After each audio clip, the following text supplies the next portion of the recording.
Hi, I'm Phil Constantine, and this is Travels with Phil. This trip we're going to Fort-loudoun and the Tellico Blockhouse in eastern Tennessee, about halfway between Athens and Knoxville, the green arrow there pointing out the general location. And the Fort-loudoun, Tennessee was created in 1756 to interact with the Cherokees in the eastern part of Tennessee. And this happened because of the folks from South Carolina came up here to put up a fort. Let's go to one of the videos that I shot there. Travels with Phil moves along to Fort-loudoun, just across the way from Sequoia's birthplace. Now this was a British fort trying to help win the area from the French. Cherokees interacted with them here. I'm up on the parapet. You can see all the buildings down here. Lots of room for folks to be living here. That's the arms house over there. They kept ammunition over there. It's a pretty impressive sight. I like it. Now this is all reconstruction. This was a scene of some activity, not positive, between the British and the Cherokee. South Carolina colonists came in to put this up to try and help contain things with the Cherokee, but also to keep the French from moving into the area. So this was all part of the British Empire at the time. And unfortunately, the interactions pretty well deteriorated quickly. The fort was only in existence from 1756 to 1760, so for 4 years.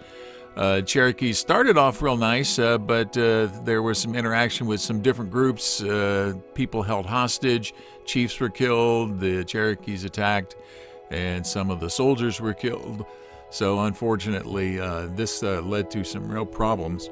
This is the only picture that wasn't mine, by the way. And this is the part of the reconstruction, and they're showing you what all the equipment was required to operate a fort in the quote-unquote wilderness. In fact, this was the first British fort west of the Appalachian Mountains.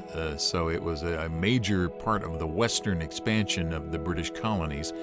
And just, all kinds of technical stuff here inside. They did a very, very good job of reconstruction.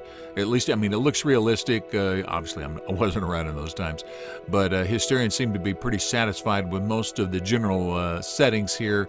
And some of the artifacts there are real from the period, maybe not necessarily from this particular spot. These are some of the barracks inside. Now, again, a lot of interaction here between the military and the British soldiers and the Cherokees, who this was their territory. So next video here will show you a little bit more. Travels with Phil, still at Fort-loudoun. There's one of the great equalizers of this fort. Even if you're outnumbered, if you had a cannon, grape shot, things like that, you could really do a lot of damage. Impressive look at the fort. If you've ever gone through my book, you see a lot of entries for Fort-loudoun.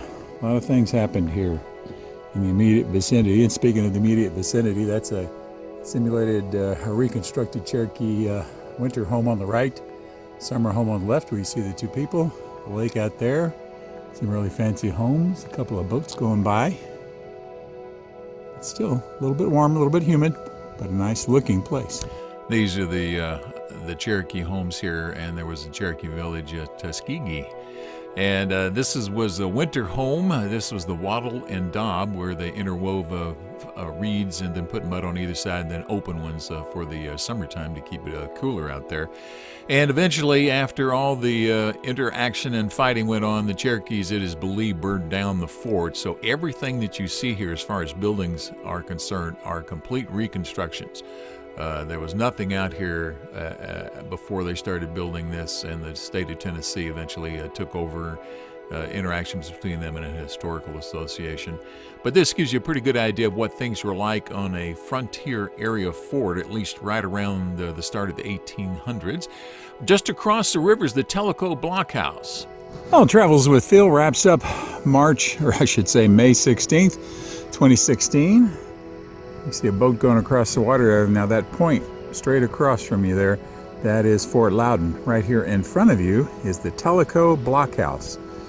The Tellico Blockhouse also appears in my book, This Day in North American Indian History, a fair amount of times because of all the activities. Now this was an American fort here to try to get the Mississippi Valley or maintain the Mississippi Valley or keep the Indians in control and the British and the French out of control or out of American influence areas. No walls. All you can see is the foundations that are out here. But this was a big place on the American frontier. At that time it was the Western American frontier, the far Western American frontier, from the 1700s through the 1800s. And look at how pretty that is in the distance there. I'll zoom in just a little bit. You can see the Great Smokies, the Appalachians off in the distance. And you can see why the Cherokees liked it. Very pretty area. This is where the Tennessee, the Little Tennessee and the Tellico River come together. And some nice flowers out here, a few bees in a couple of spots out there. Now, there were 4 different treaties that were signed here between the Americans and the Cherokee. And basically, settlers were coming in, living on Cherokee land. Some of the treaties were trying to get the settlers out, trading lands, etc., etc., and a lot of land was eventually given up. They have not rebuilt the fort here, other than maybe just right at the very front. They put a few things up there, but the walls have not been rebuilt. So all you see is the real foundation for the fort itself. This was called a factory, is what they called them in the terminology. Basically, it's a trading post, for lack of a better term. A lot of Cherokees brought goods in here to trade, and then they would go on sale inside the fort itself, so that settlers who were coming through, travelers who were coming through, could also purchase items. Now, this was here from 1794 to about 1807. And the Indian agent decided he didn't like this particular area, who took over there around 1807, and he moved to a different location, and it was abandoned. And then all that was eventually left was just the foundation. You can see here some of the gutters and sewer systems that they built into the area itself. But these on opposite sides of a little river, 2 different periods of time. They were not overlapping locations. These were covering, there was basically a gap of about almost 30 some odd years between them. A couple of panoramas here of the river area here. I do like to do my panoramas, and it's one of my favorite parts of doing it. And this right here gives you one last look at the fort itself. You are welcome to leave family-friendly language comments down below. If you have not subscribed to my videos, just click the button over here on the right-hand side, the circle, and that'll let you get updates on whenever I have new videos out there for release. Thank you for watching.